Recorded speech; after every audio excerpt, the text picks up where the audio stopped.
Hello friends, welcome in my channel SPT 999. This is Vikas with lecture 51 for Python. और इस lecture में आज हम लोग देखेंगे क्लास मेथड्स और स्टैटिक मेथड्स के बारे में। सो गाइस, प्रीवियस लेक्चर्स में हम लोगों ने देखा लोकल वेरिएबल के बारे में, जो किसी मेथड के अंदर बने होते हैं उनको लोकल वेरिएबल कहते हैं। इंस्टेंस वेरिएबल के बारे में समझा, जो इंस्टेंस से रिलेटेड इन्फॉर्मेशन रखते हैं या फिर यूं कहें कि ऑब्जेक्ट ओरिएंटेड होते हैं। एक ऑब्जेक्ट के अंदर ही उनका यूज होता है और इनको बनाने के लिए हम लोग सेल्फ कीवर्ड को यूज कर रहे थे। इसके अलावा हम लोगों ने क्लास वेरिएबल देखा, जिनको स्टैटिक वेरिएबल भी कहते हैं, जो किसी भी क्लास के अंदर बनते हैं और सभी मेथड्स के बाहर यानी टॉप में हम लोग सभी मेथड्स के ऊपर इनको बनाते हैं।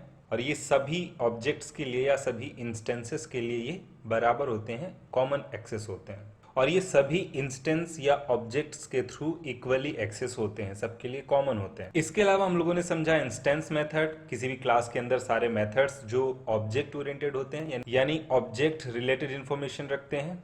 तो क्लास के अंदर ऑलमोस्ट जितने भी हम मेथड्स बनाते हैं वो सब इंस्टेंस मेथड कहलाते हैं। और आज इस लेक्चर में हम लोग क्लास मेथड और स्टैटिक मेथड के बारे में देखने वाले हैं। तो यहाँ पे पहले डिफरेंसेस समझ लेते हैं। क्लास मेथड जो है वो क्लास की स्टेट के अकॉर्डिंग काम करता है, यानी जो हमारी क्लास है उसकी जो भी स्टेट है, कंडीशन है, जो उसके पास वेरिएबल्स हैं, उसके हिसाब से ही ये बिहेव करता है। तो क्लास मेथड का यूज करके हम बाकी इंस्टेंस के वेरिएबल्स और क्लास के वेरिएबल्स को यूज करते हैं और वो सब इससे प्रभावित होते हैं।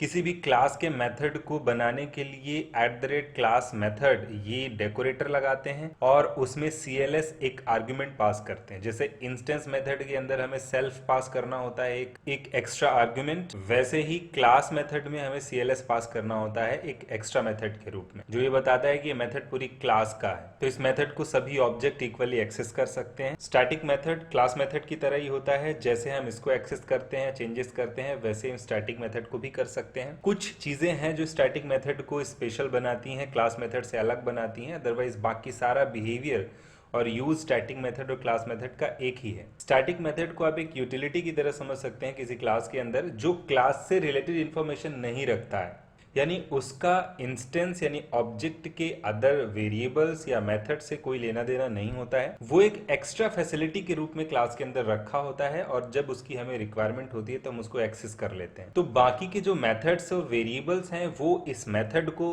किसी भी तरह से प्रभावित नहीं करते और ना ही ये मेथड किसी अदर मेथड या ऑब्जेक्ट या वेरिएबल को प्रभावित करता है। ये क्लास में रह के भी क्लास से बिल्कुल अलग है और एक स्पेशल एक्स्ट्रा यूटिलिटी रखता है।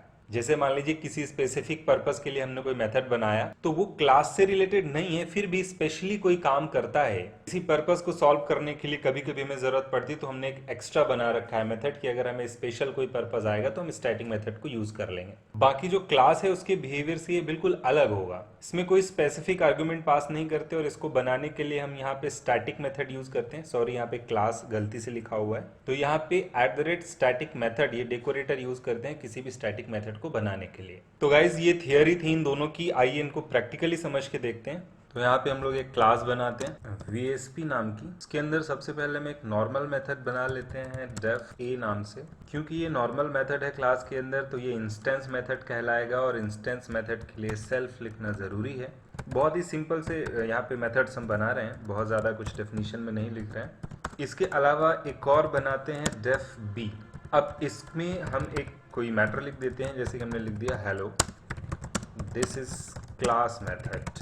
ये एक मैसेज लिखा हुआ है क्योंकि हम इसको क्लास का मेथड बनाना चाहते हैं। तो क्लास का मेथड बनाने के लिए हमें इस फंक्शन के ठीक ऊपर ये डेकोरेटर लगाना पड़ेगा। तो ये डेकोरेटर बताता है कि ये हमारा फंक्शन कैसा है, क्लास मेथड है। और दूसरी चीज इसमें एक आर्ग्यूमेंट पास करना जरूरी है CLS, जो इस फंक्शन को क्लास से रिलेट कर देगा। इसके अलावा स्टैटिक मेथड करके हम एक डेकोरेटर लगाते हैं और डेफ करके यहाँ पे C नाम का एक फंक्शन बनाते हैं। ये फंक्शन हमारे लिए, मेथड हमारे लिए क्या करेगा, ये मेथड हमारे लिए स्टैटिक कहलाएगा और इसमें कोई भी स्पेसिफिक आर्गुमेंट पास नहीं करना है। नॉर्मल मेथड की तरह हम लोग कोई आर्गुमेंट पास कर सकते हैं, (b, (c) कोई वैल्यू पास करनी है तो, अदरवाइज कोई स्पेशल इसमें पास नहीं करना होता है। तो ये 3 मेथड हमने बना लिए। अब यहाँ पे आप देख सकते हैं स्टैटिक मेथड या क्लास मेथड या फिर नॉर्मल जो इंस्टेंस मेथड है।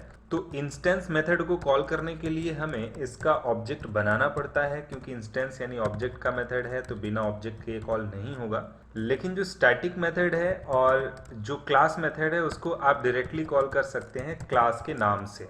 जैसे हमने इन दोनों मेथड को कॉल कर दिया बी और सी, तो इसके लिए हमने कोई ऑब्जेक्ट नहीं बनाया और ना ही इस ऑब्जेक्ट को यूज किया। अब इसको आप रन करा के देखिए, तो यहाँ पे आप देख सकते हैं कि तीनों मेथड रन हो रहे हैं। अच्छा, इन मेथड्स को अगर हम चाहें तो ऑब्जेक्ट बना करके भी कॉल कर सकते हैं, जैसे कि हमने ob.b कॉल किया और ob.c कॉल कर दिया, तो देखिए यहाँ पे रन हो रहे हैं। इसका मतलब हम ऑब्जेक्ट के थ्रू भी इन सभी मेथड को कॉल कर सकते हैं। तो क्लास मेथड और स्टैटिक मेथड दोनों का बिहेवियर बिल्कुल सेम ही होगा, बस डिफरेंस एक यहाँ पे कीवर्ड का है कि यहाँ पे CLS लगाना है, आपको लिखना है, और यहाँ पे कुछ भी नहीं लिखना। और दूसरा डिफरेंस ये है कि स्टैटिक मेथड हम लोग स्पेशल डेफिनेशन के लिए लगाते हैं, जो कि क्लास से रिलेट ना करती हो या फिर एक्स्ट्रा फैसिलिटी, एक्स्ट्रा कोई पर्पस हो क्लास के अंदर। जैसे मान लीजिए इसमें एक मैसेज दे देते हैं, डेफिनेशन कुछ भी हो सकती है, thanks for the visit again. ये एक मैसेज है, इसकी हमें हमेशा रिक्वायरमेंट नहीं होती है, कभी कभी रिक्वायरमेंट होती है। ये जो मैसेज है इसका इस क्लास से कोई खास मतलब नहीं है।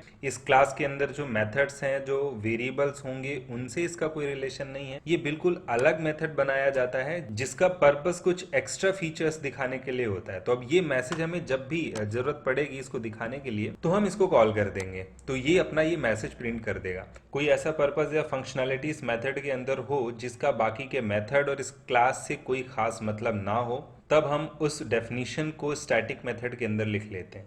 तो ये सिर्फ एक सेपरेशन दिखाता है, एक अलगाव दिखाता है कि हाँ, ये जो डेफिनेशन या मेथड है ये क्लास के अंदर होने के बाद भी क्लास से अलग है। सो गाइस, क्लास और स्टैटिक मेथड से रिलेटेड बस इतना ही। अगर आपको इससे रिलेटेड कोई प्रोग्राम चाहिए या फिर कोई डाउट है तो आप डायरेक्टली कांटेक्ट कर सकते हैं ईमेल या व्हाट्सएप के थ्रू। Thanks for watching.